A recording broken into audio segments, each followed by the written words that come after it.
উভয় দলই চায় এই দেশে যেন আবার মাফিয়াতন্ত্রের প্রত্যাবর্তন না করতে পারে, সেই ব্যাপারে তারা সবাই একমত আছে।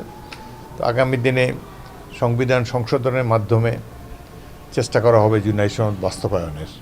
বিগত সরকারের লিগেসি হিসাবে কতগুলো জিনিস এখানে রয়ে গেছে। একটা হলো জুলাই সনদ। কয়েকজন ব্যক্তি তো রাষ্ট্রের সংবিধান পরিবর্তন করতে পারে না, সংবিধান পরিবর্তন করতে পারে গণপ্রতিনিধিরা। আপনারা জনগণ যাদেরকে ভোট দিয়ে বানাবেন তারা দেশের ভাগ্য নির্ধারণ করবেন। কিন্তু তারা কিছু উদ্ভট নিয়মও করে গিয়েছে যে ব্যক্তির নির্দেশে সংবিধান পরিবর্তন হয়ে যায় অটোমেটিক্যালি। তো সংখ্যাগরিষ্ঠ দল বিএনপি তারা জুলাই সনদে সই করেছে। সংসদেও তারা বলেছে যে তারা জুলাই সনদ বাস্তবায়ন করবে। তবে কয়েকটি বিষয়ে বিএনপি নোট অফ ডিসেন্ট দিয়েছে, জনগণ তাদেরকে রায় দিয়েছে। সুতরাং ওই জুলাই সনদেও লেখা আছে যে রাজনৈতিক দল যারা নোট অফ ডিসেন্ট দিয়েছে তারা যদি জনগণের ম্যান্ডেট পায় তাহলে নোট অফ ডিসেন্টকে তারা কার্যকর করতে পারবে। তো মূলত আমি দেখতে পাই যে বিরোধী দল এবং সরকারি দল তার মধ্যে খুব বেশি মতভেদ নেই। অল্প কিছুটা আছে রাজনৈতিক কুটচাল, কিছু আছে অন্যকে ডাউন করার একটা চেষ্টা আছে। কিন্তু আমার মনে হয় যে বিরোধী দল এবং সরকারি দল মিলে একটা সমঝোতায় উপনীত হতে পারবে, যাতে করে জুলাই সনদের মূল থিমটা বাস্তবায়ন হবে। উভয় দলই চায় এই দেশে যেন আবার মাফিয়াতন্ত্রের প্রত্যাবর্তন না করতে পারে, সেই ব্যাপারে তারা সবাই একমত আছে। তো আগামী দিনে সংবিধান সংশোধনের মাধ্যমে চেষ্টা করা হবে জুলাই সনদ বাস্তবায়নের। দেশে যেহেতু নির্বাচিত সরকার আছে, নির্বাচিত জনপ্রতিনিধি আছে, তাদেরই অধিকার আছে সংবিধান সংশোধন করার, অন্য কারো এই অধিকার নাই। তার মধ্যে জনগণ স্পষ্ট ম্যান্ডেট দিয়েছে কয়েকটি বিষয়ে। সুতরাং আমি আশা করব সরকারি দল এবং বিরোধী দল মিলে সংবিধান সংশোধন করে জুলাই সনদকে বাস্তবায়ন করবে।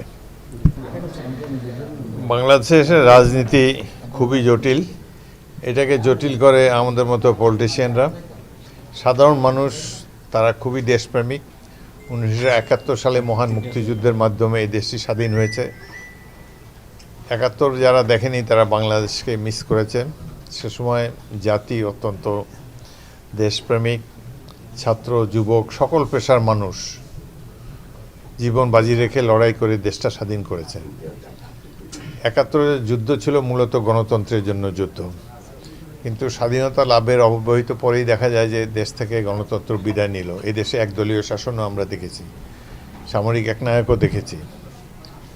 আবারও গত 16-17 বছরে নির্বাচনের নামে কতগুলো প্রহসন মঞ্চস্থ হয়েছে।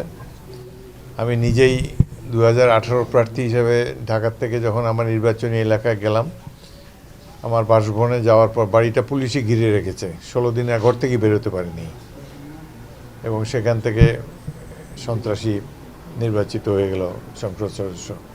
এইভাবে বাংলাদেশকে, গণতন্ত্রকে ঝেঁটিয়ে বিদায় করা হয়েছিল। অবশেষে জনগণের ত্যাগ তিতিক্ষা, বিশেষ করে ছাত্র যুবক, ছাত্রদের অভিভাবক, তারা সবাই রাজপথে নেমে অনেক ত্যাগ তিতিক্ষার বিনিময়ে আবু সাইদ, মুগ্ধ, ওয়াসিম এদের মতো তরুণরা জীবন দিয়ে দেশে আবার গণতন্ত্র প্রতিষ্ঠা করেছে এবং মাফিয়া নেত্রী দেশ ছেড়ে পালিয়ে গিয়েছে। এত ত্যাগ তিতিক্ষার পরও অবশেষে একটা বিগত যে তত্ত্বাবধায়ক সরকার ছিল তারা জনগণের জন্য তেমন কিছু করতে পারে নাই, মূলত তাদের অভিজ্ঞতার অভাবে। প্রফেসর ইউনূস ভালো লোক ছিলেন, পৃথিবী বিখ্যাত লোক, কিন্তু তাদের পক্ষে দেশের মানুষের সমস্যা সমাধান করা সম্ভব নয়। অর্থনীতির সূচক নিচের দিকে নেমে গিয়েছে, এই যে হামের টিকা আনে নেই, বহু লোক জীবন গিয়েছে। এইভাবে অদক্ষ ব্যক্তিদের হাতে রাষ্ট্র পড়লে তখন জনগণের অনেক ভোগান্তি হয়। কিন্তু যাই হোক, তারা নিরপেক্ষ সরকার ছিল, তারা চেষ্টা করেছে, অভিজ্ঞতার অভাবে তারা সফল হতে পারেনি। অবশেষে তাদের একটা কৃতিত্ব দেই, তারা একটা সুষ্ঠু নির্বাচন করেছে। আমি বাংলাদেশ সামরিক বাহিনীকে ধন্যবাদ জানাই যে তারা একটা সুষ্ঠু নির্বাচনের ব্যবস্থা করেছে। এখন আবার গণতন্ত্রের ট্র্যাকে উঠেছে দেশ। আশা করব এই রাষ্ট্র সুন্দরভাবে গণতান্ত্রিক পর্যায়ে, গণতান্ত্রিক ব্যবস্থার মাধ্যমে অগ্রসর হবে, জাতি সমৃদ্ধ হবে। আমি তো সংসদের স্পিকার হিসাবে সংসদ সদস্যরা যখন এইসব দাবি তুলবে, এইসব ব্যাপারে নোটিশ দেবে, সেটাকে সমর্থন জানিয়ে সেটিকে যাতে সংসদ গ্রহণ করে, সেই জন্য আমি সাংবিধানিক প্রক্রিয়া অনুসারে, সংসদীয় রীতিনীতি অনুসারে জাতির এই সমস্যাগুলো সমাধান করার জন্য চেষ্টা করব সংসদ সদস্যদের সহযোগিতার মাধ্যমে।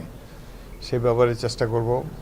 বালু উত্তোলন বা অন্যান্য যেসব কারণে নদী তীর ক্ষতিগ্রস্ত হয়, নদী ভাঙ্গন ত্বরান্বিত হয়, এই ব্যাপারে কঠোর ব্যবস্থা নেওয়ার জন্য আমি পানি সম্পদ মন্ত্রীকে ইতিমধ্যেই বলেছি এবং তারাও এসব বিষয়ে চেষ্টা করবে।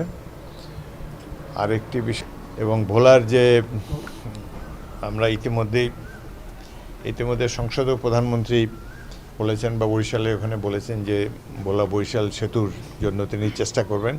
আমরা সর্বাত্মক চেষ্টা করব। স্পিকারের কোনো ক্ষমতা নাই, তবুও আমরা সংসদ সদস্য মন্ত্রী তাদেরকে ইনফ্লুয়েন্স করতে পারবো যে আপনারা ভোলা দেশের অত্যন্ত সমৃদ্ধ একটি জেলা, এখানে গ্যাসের সবচাইতে বড় রিজার্ভ এখানে রয়েছে। তারপরে ঢাকার লোকেরা যে ইলিশ মাছ খায়, ধান খাদ্যশস্য এই জেলা উদ্বৃত্ত এবং বাংলাদেশের আমি মনে করি সবচেয়ে সমৃদ্ধ জেলা হলো ভোলা। সুতরাং এই জেলায় এই যে একটি ব্রিজের অভাবে মানুষের অনেক সাফারিং আছে, এটা দূর করার জন্য সরকার নিশ্চয়ই প্রয়োজনীয় ব্যবস্থা গ্রহণ করবে। এবং এছাড়াও ভোলা দ্বীপাঞ্চল হিসাবে এখানে চিকিৎসা সুবিধা অপ্রতুল, এখানে একটি মেডিকেল কলেজ হলে জনগণ অত্যন্ত উপকৃত হবে। এসব ব্যাপারে সরকার আশু ব্যবস্থা নেবে বলে আমি আশা করি।